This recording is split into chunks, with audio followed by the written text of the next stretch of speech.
Amidst rising cases of bomb scares across the country, a full emergency has been declared at the Thiruvananthapuram airport after an Air India flight from Mumbai received a threat. The flight has been put in an isolation bay while the passengers are being evacuated.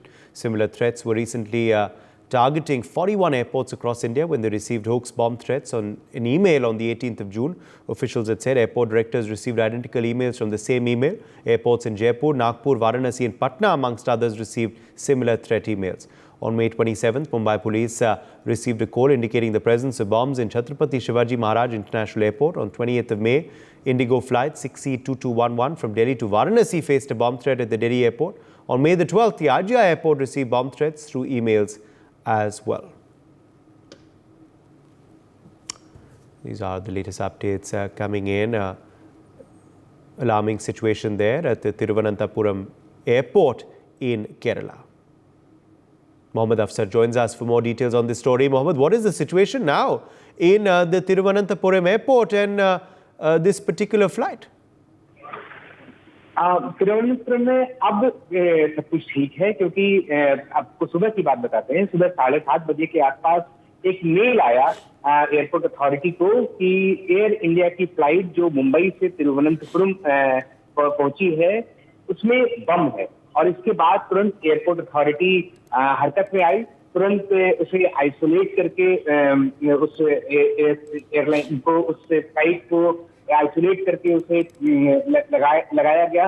AI657 flight number है जो सुबह 7:30 बजे बम की खबर मिली थी। इस flight में 135 passenger सवार थे और तुरंत जैसे ही खबर मिली 7:36 पर एयरपोर्ट पर आपातकाल इमरजेंसी घोषित कर दिया गया। तुरंत विमान को सुरक्षित उतारा गया और उसे आइसोलेट करके पूरा चेक किया गया कि सब कुछ ठीक तो है। तो सब कुछ ठीक था, कुछ भी ऐसा कुछ नहीं मिला फ्लाइट में जिससे कि कोई शक जाता हो। सब कुछ सेफ रहा। पूरे 135 पैसेंजर्स को सेफली उतार लिया गया और उसके बाद बताया गया कि ये किसी की शरारत हो सकती है ये मेल, क्योंकि सब कुछ ठीक ठाक है। सिर्फ एक परेशान करने के नजरिए से, परेशान करने के अंदेशे से इस मेल को भेजा गया था और उसके बाद जब सब कुछ ठीक कर लिया गया सभी पैसेंजर्स को जाने दिया गया और अब सब कुछ नॉर्मल है।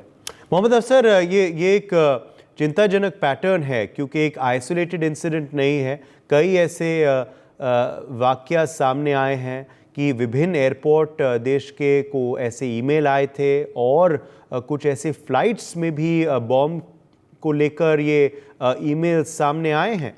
इनके पीछे कौन है सामने, क्यों ऐसे वाकया दोबारा हो रहे हैं? मोहम्मद अफसर, अथॉरिटीज और अधिकारी आपको क्या बता रहे हैं?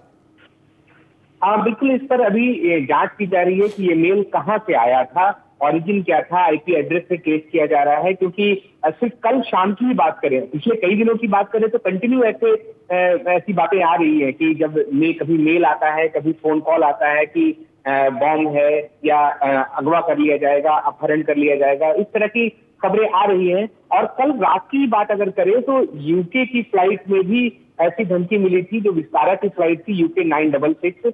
ये कल रात 8:15 बजे सरदार वल्लभ भाई पटेल अंतर्राष्ट्रीय हवाई अड्डे से रवाना होने वाली थी। इसको अपहरण की धमकी दी गई थी और इसके बाद इसकी लेट हुआ था। तो इस तरह का मेल कल शाम में भी आया था। तो आखिर इस तरह की बदमाशी क्यों की जा रही है? क्योंकि कई बार इस तरह के केसेस देखे गए हैं कि अगर किसी की फ्लाइट मिस हो रही होती है तो वो ये शरारत करता है ताकि फ्लाइट रुक जाए। और ऐसे कई केसेस में गिरफ्तारियां भी हुई है। लेकिन जो आज सुबह की जो तिरुवनंतपुरम की जो बात है, इसमें फ्लाइट लैंड करने वाली थी और उस वक्त ये मेल आया था। तो ऐसा मेल क्यों आया, क्यों ऐसा लोग शरारत कर रहे हैं या जानबूझ करके अथॉरिटीज को परेशान कर रहे हैं, अभी वो ट्रेस किया जा रहा है। क्योंकि अभी बस मुश्किल से 3 घंटे बीते हैं इस वारदात को और सिर्फ अभी सब कुछ सकुशल है, सब कुछ ठीक है, ये खैरियत की बात है। और अभी जांच किया जा रहा है कि ये मेल कहां से आया था, उस आईपी एड्रेस से ट्रेस किया जा रहा है कि किसने मेल किया और फिर अकॉर्डिंगली गिरफ्तारी होगी और आगे की जांच होगी। For more such videos, subscribe to the NewsX YouTube channel, hit the bell icon.